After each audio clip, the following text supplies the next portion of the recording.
Hey buddy, welcome back. Todd here. If you're new to the channel, thanks for stopping by. Today I'm up here at the Northland, and again, if you're new, that is our property. It's a family property, third generation, up here in northeastern Michigan. We have 80 acres of woods with a cabin on it and a few small outbuildings. And the last decade or so, we've been running a land management, wildlife management program on the property to try to improve our hunting, improve just wildlife habitat in general. So today I'm up here, this weekend I'm up here, and I'm going to tackle taking down this small shed that's been on the property for many years, probably back into the 60s, maybe early 70s. And this fall we're going to rebuild that with a better shed. So come on with me, let me show you what we're up to. Here's the shed in question. It is 10 feet, check that, the slab, there's a concrete slab there that's 10 feet wide by 7 feet 2 inches deep.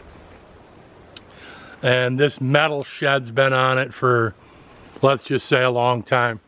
You know, some of the problems are pretty simple. We really can't put anything too valuable in there, because if somebody did come onto the property to pull that door open is easy. You could just kick it and it would come in.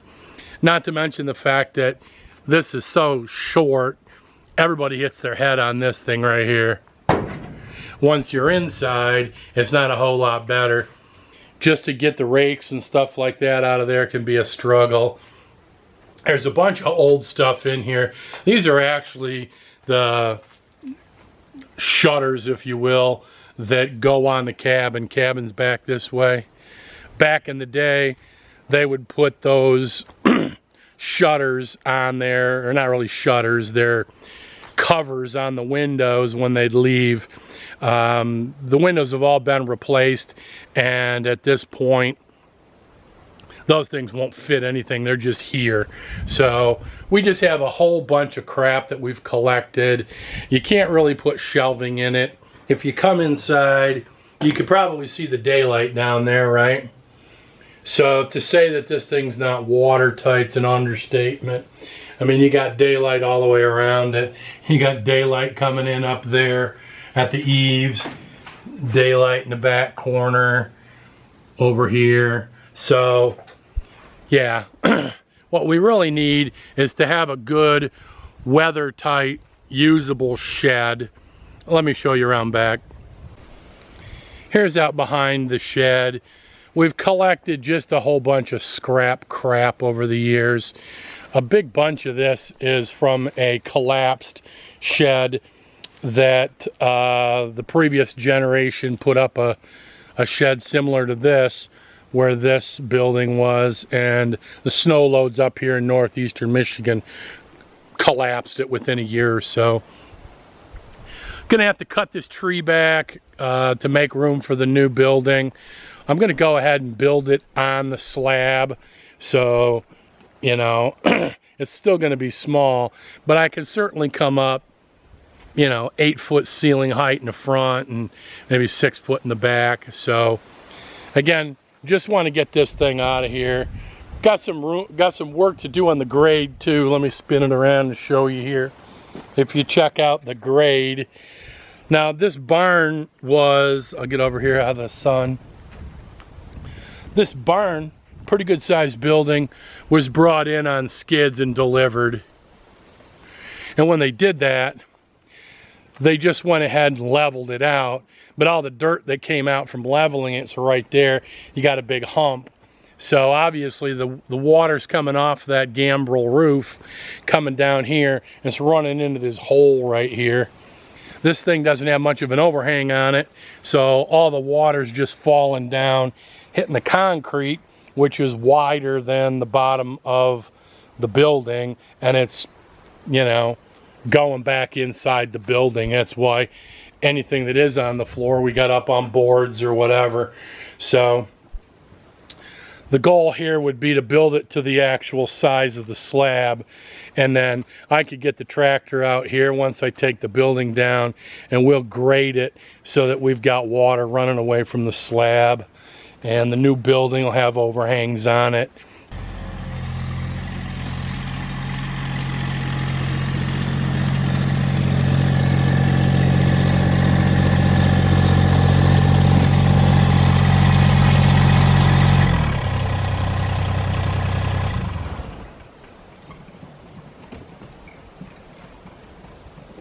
Time to get a bunch of this stuff out of here, and that's the best way to do it. Throw it right in the bucket.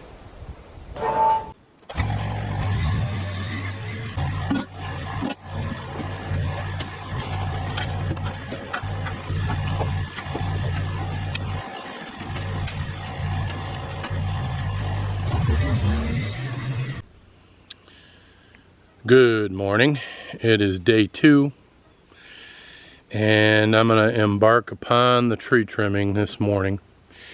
So here's behind the shed. You can see we've got a pretty good sized oak tree that's grown up through that pine. Well, that can't be any good. I mean, they're both competing for nutrients. You've got all of this crap, much if not most of which is dead. So that's got to come out of there. You know, we've got this cherry tree right here, but as I look at this thing, it really needs to come out of there. It's going to be a problem. The roots to the shed going under there, and just stuff. We're going to re-roof that next year, so yeah, I think that cherry tree needs to come down too. So, alright, give you a good look at it before. One last look from the front side.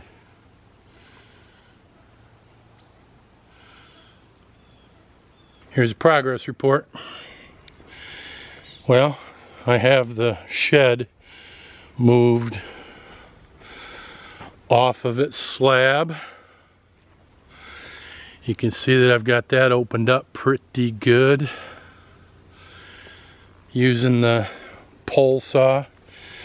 I've got that Ryobi pole saw. Got my steel chainsaw. Between the two of them, I've made a nice pile of branches that'll be going on that utility trailer back there and out to one of our brush piles in the woods. I'm actually going to use these to brush in a deer blind. So get that.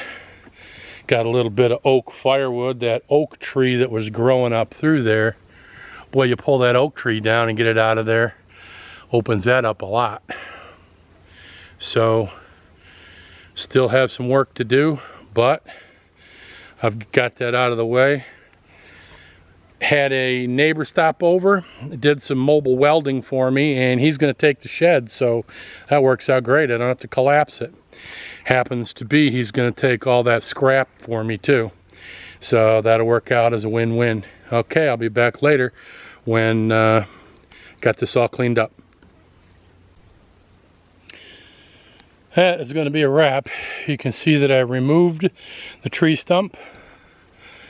Got in there with a bucket and took that high spot out, and we've leveled it out as best we can for now with a good rough grade.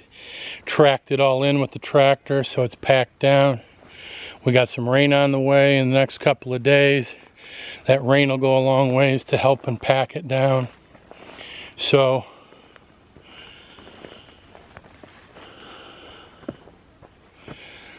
that is looking like a good building site. We can get that scrap out of there, get that building out of here, and we're in business. Next step is to get some wood up here and get some framing going.